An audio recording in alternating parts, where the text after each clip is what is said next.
السلام علیکم طالبات، government college for women F block satellite town Rawalpindi سے میں ہوں آپ کی ٹیچر سمینہ اشرف۔ آج ہم باب نمبر 3 سماجی نفسیات کا آخری ٹاپک پڑھیں گے، قیادت یعنی لیڈرشپ۔ قائد یا لیڈرشپ سے کیا مراد ہے؟ جب بھی کوئی گروپ بنتا ہے، جب لوگ مل جل کر اکٹھے ہوتے ہیں کسی خاص مقصد کے لیے، تو اس گروپ کا کوئی نہ کوئی لیڈر بھی ابھر کر سامنے آتا ہے۔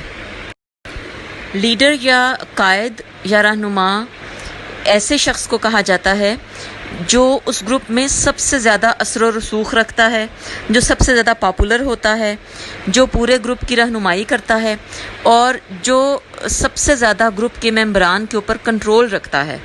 اس کے پاس سب سے زیادہ طاقت ہوتی ہے۔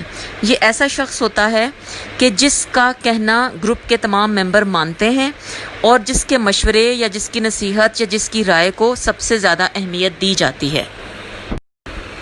لیڈر سیاسی بھی ہو سکتا ہے، ہر ادارے کا کوئی نہ کوئی لیڈر ہوتا ہے، گھر کا بھی ایک لیڈر ہوتا ہے، اس طرح دوستوں کے گروپ میں بھی عام طور پر کوئی لڑکا یا لڑکی لیڈر بن جاتی ہے۔ سوال یہ پیدا ہوتا ہے کہ وہ کون سی خوبیاں ہوتی ہیں جن کی وجہ سے کوئی شخص لیڈر بنتا ہے۔ سب سے پہلے تو لیڈر اس شخص کو بنایا جاتا ہے جو سب سے زیادہ پاپولر ہوتا ہے، یعنی سب سے زیادہ مقبول ہوتا ہے، جس کو لوگ سب سے زیادہ پسند کرتے ہیں اور اس میں ایسی خوبیاں ہوتی ہیں جن کی وجہ سے لوگ اس کو پسند کرتے ہیں۔ اسی طرح ایسا شخص جو کہ گروپ کے ساتھ سب سے زیادہ خلوص رکھتا ہو، سب سے زیادہ ہمدردی رکھتا ہو، اس کو بھی دوسرے لوگ لیڈر مان لیتے ہیں۔ اسی طرح جو شخص زیادہ عقل مند ہو، جو سمجھدار ہو، یا جو زیادہ پرانے زمانے میں جو شخص زیادہ طاقتور ہوتا تھا اس کو قبیلے کا یا گروہ کا لیڈر مان لیا جاتا تھا۔ آج کل چونکہ جسمانی طاقت سے زیادہ ذہنی طاقت کی اہمیت ہے، تو جو شخص زیادہ سمجھدار ہو اس کو گروپ کا لیڈر مان لیا جاتا ہے۔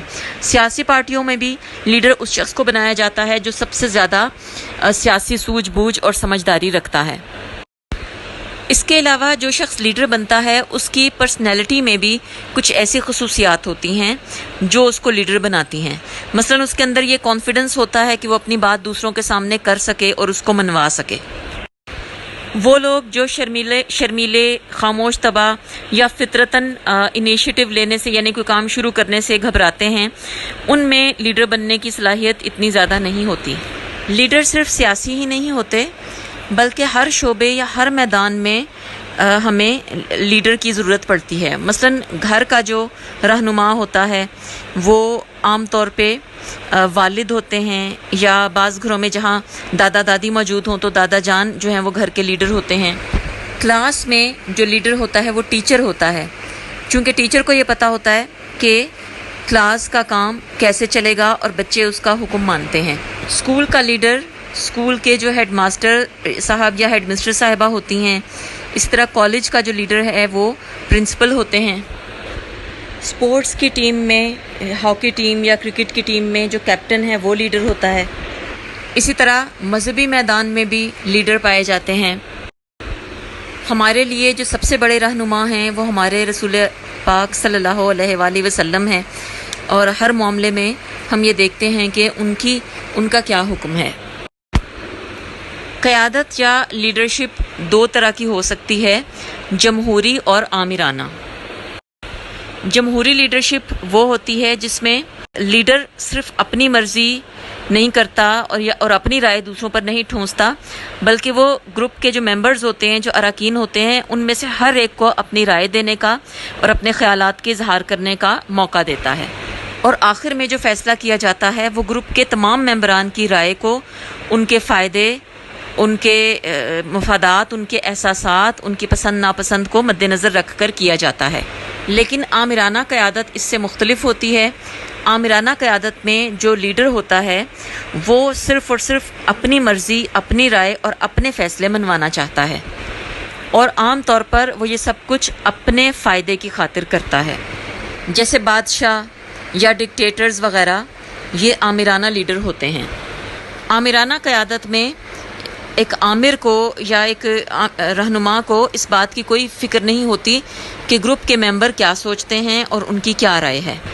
اس وقت دنیا کے مختلف زیادہ تر ممالک میں جمہوریت کا نظام رائج ہے، پاکستان میں بھی جمہوری نظام رائج ہے۔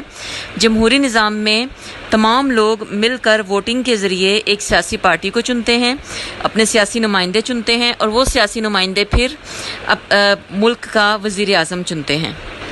اس طرح آخر میں جو وزیر اعظم منتخب ہوتا ہے اس کے انتخاب میں تمام ملک کے لوگوں کی رائے شامل ہوتی ہے۔ اسی طرح اسکول اور کالجز وغیرہ میں بھی جمہوری طریقے سے پراکٹرز اور جو بچوں اسٹوڈنٹس کی جو کونسل ہوتی ہے اس کے اراکین کو چنا جاتا ہے۔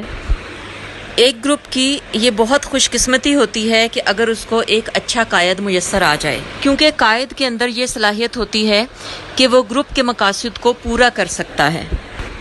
مثلا اگر ہم قائد اعظم کی شخصیت کو دیکھیں تو ان کے کردار کے اندر، ان کی شخصیت کے اندر اتنی خوبیاں تھیں، اتنی صلاحیتیں تھیں کہ وہ یہ سمجھ سکتے تھے کہ اس وقت کے مسلمانوں کے کیا مسائل تھے، ان کی کیا ضرورت تھی اور ان ضرورتوں کو کیسے حل کیا جا سکتا ہے۔ علامہ اقبال بھی ہمارے عظیم قائدین کی فہرست میں شامل ہیں۔ انہوں نے نہ صرف اس زمانے میں سوئی ہوئی قوم کو اپنی تحریر و تقریر اور شاعری کے ذریعے جگایا، بلکہ ان کے اندر بے انتہا سیاسی بصیرت بھی تھی۔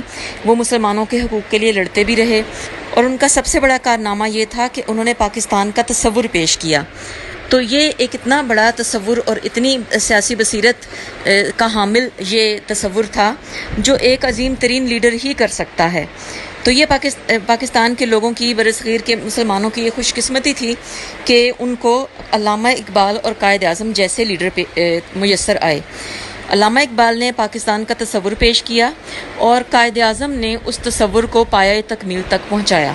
لیڈر کی جو خوبیاں ہوتی ہیں، تو جو عوام ہوتے ہیں یا جو گروپ کے ممبر ہوتے ہیں جن کا وہ لیڈر ہوتا ہے، وہ جلد ہی عوام اس کو پہچاننا شروع کر دیتے ہیں۔